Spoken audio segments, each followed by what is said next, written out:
kelahiran Nabi Muhammad Shallallahu Alaihi Wasallam.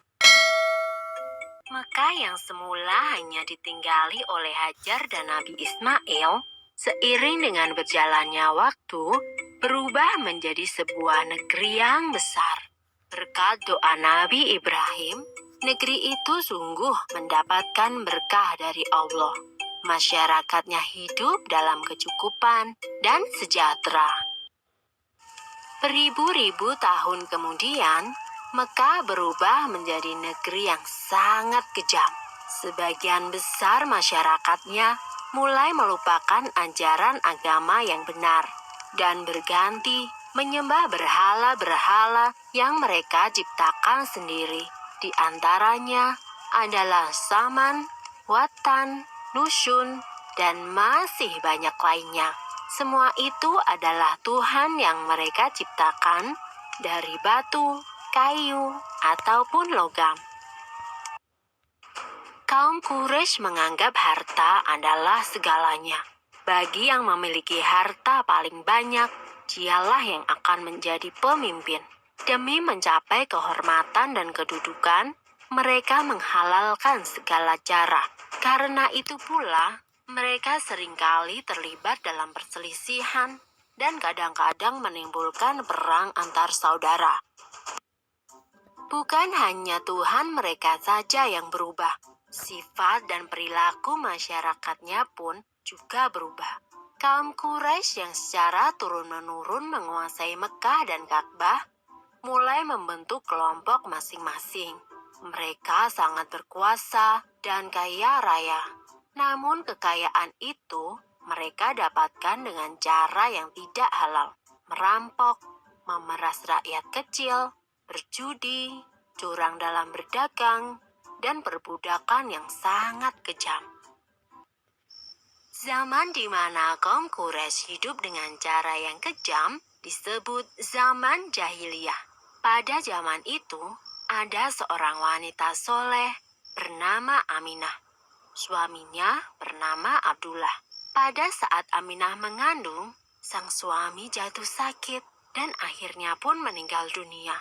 Aminah merasa sangat sedih karena harus hidup sendirian. Pada suatu malam, ia bermimpi melihat bulan jatuh ke pangkuannya.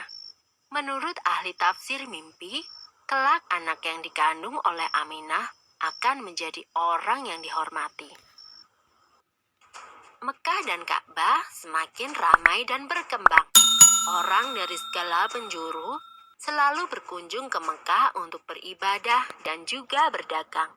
Kemajuan Mekah membuat Abraha, seorang gubernur di Yaman, merasa kesal. Ia telah membuat rumah ibadah yang jauh lebih besar dan lebih megah daripada Ka'bah. Namun, tidak ada satupun orang yang mau beribadah ke Yaman. Abraha lalu memerintahkan agar semua pasukannya bersiap-siap. Mereka akan menyerang Mekah dan menghancurkan Ka'bah. Abraha dan pasukan bergajahnya menyerbu Mekah dengan penuh kesombongan. Ketika ia akan menghancurkan Ka'bah, tiba-tiba datang ribuan burung ababil.